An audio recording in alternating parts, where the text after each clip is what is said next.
Haleluya, kita jumpa lagi dalam program yang begitu spesial.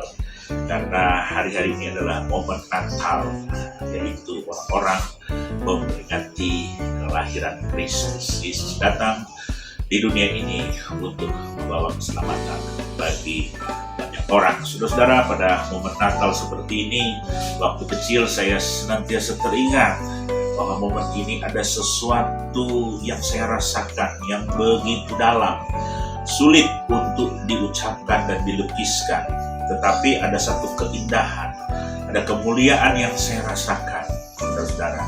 Dan kejadian ini terulang lagi sekitar seminggu yang lalu. Saya merasakan bahwa orang-orang sedang menyambut Dia, walaupun mungkin di sekitar saya di tempat ini ya tidak demikian ya secara fisik, tetapi saya merasa bahwa momen ini adalah bagaimana orang-orang bisa menyambut itu dalam penglihatan rohani saya yang juga saya rasakan. Nah, oleh sebab itu saya akan mengajak saudara membaca Alkitab di dalam Lukas pasal yang kedua ayat yang ke-8. Di daerah itu ada gembala-gembala yang tinggal di padang menjaga kawanan ternak. Mereka pada waktu malam, tiba-tiba berdirilah seorang malaikat Tuhan di dekat mereka, dan kemuliaan Tuhan bersinar meliputi mereka, dan mereka sangat ketakutan. Lalu kata malaikat itu kepada mereka, "Jangan takut, sebab sesungguhnya aku memberitakan kepadamu kesukaan besar untuk seluruh bangsa."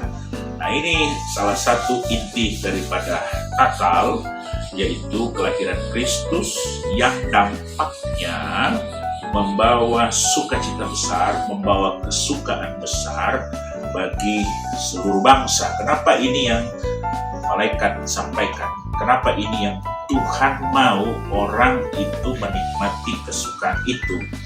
Nah, saudara-saudara, beberapa catatan yang saya sudah catat di sini, ternyata saudara-saudara, untuk orang merasa hidup nyaman itu, merasa hidup mapan itu, merasa hidup diberkati itu, merasa cukup itu, tidak cukup dengan misalnya kekayaan, saudara-saudara. Mungkin orang lain berpikir bahwa kalau dengan adanya kekayaan yang banyak, maka hidupnya akan bersenang-senang, dia akan memiliki kesukaan yang besar.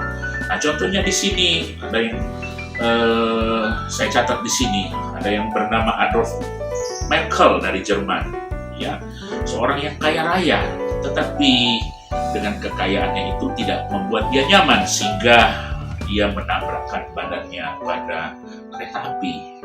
Ya, mungkin dalam hidupnya pasti ada kekosongan, ada sesuatu yang dia rasakan yang tidak dapat membuat dia puas sehingga dia menabrakkan dirinya pada kereta api. Kemudian, kalau ketenaran itu dianggap satu syarat untuk orang merasa nyaman, merasa sukacita, kenapa Michael Jackson dia begitu tenar? Tetapi dia minum obat tidur sampai overdosis. Tentunya dia merasa tidak tenang. Dia tenar, dia mungkin uangnya banyak, raja pop dunia, terkenal sekali, tetapi membuat hidupnya tidak nyaman. Akhirnya solusi dari dia adalah meminum obat sampai overdosis, dan akhirnya dia tewas. Kemudian kalau kebahagiaan manusia, sukacita manusia diukur dari kekuasaan, ada seorang presiden Brasil yang bernama Vargas, tetapi ternyata dia hanya menembak jantungnya sendiri. Dia tidak puas dengan kekuasaan yang dimiliki. Ya, kemudian kalau misalnya faktor hidup manusia itu diukur dari kecantikan, Marilyn Monroe, dia minum obat dan alkohol yang begitu banyak, overdosis, sehingga dia juga tewas. Nah, kalau hidup manusia itu diukur dari kesehatan, kita perlu sehat. Kesehatan perlu, saudara-saudara. Tetapi kenapa ada seorang dokter, ya, seorang dokter Thierry Costa dari Prancis, dia bunuh diri.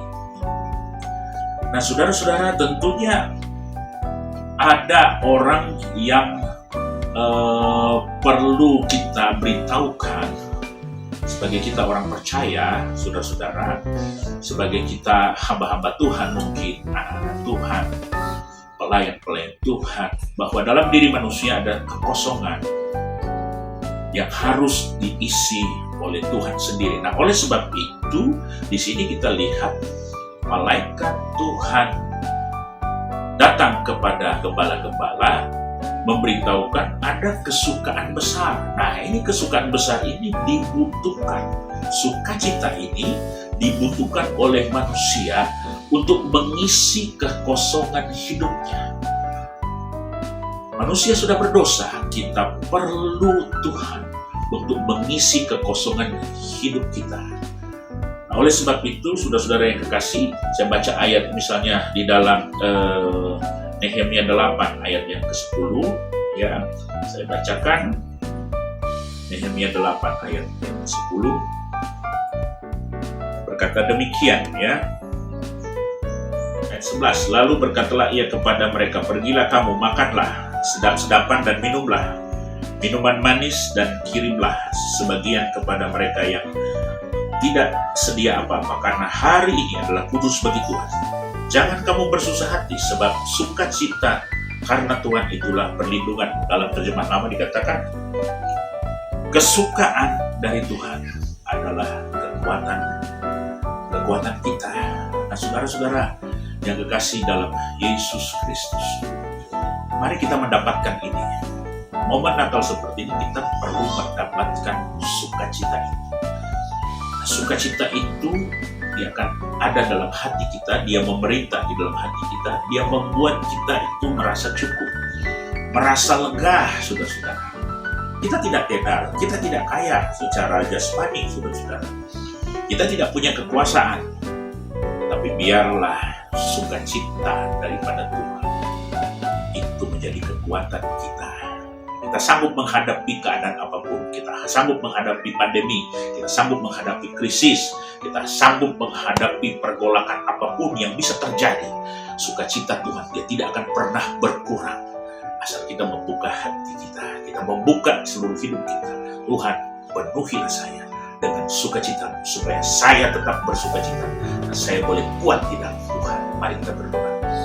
Terima kasih Tuhan, Engkau baik, Engkau luar biasa bagi kami Tuhan. Di tengah-tengah kehidupan kami ya Tuhan, apapun yang bisa kami alami Tuhan, apapun keadaan kami Tuhan, kami tidak dapat dipuaskan dengan kekayaan, kami tidak dapat dipuaskan dengan ketenaran, kami tidak dapat dipuaskan dengan kesehatan, tetapi kami dapat dipuaskan dengan sukacita yang daripada Tuhan. Oleh sebab itu jemaat yang mendengar, dalam nama Tuhan Yesus, penuhi jemaat-Mu dengan sukacita daripada-Mu, sehingga itu menjadi kekuatan kami untuk kami melangkah, berjalan terus, dan kami tetap beriman kepada-Mu Tuhan. Kami tidak takut menghadapi tantangan apapun. Dalam nama Yesus, haleluya, amin.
Gerejaku adalah rumahku.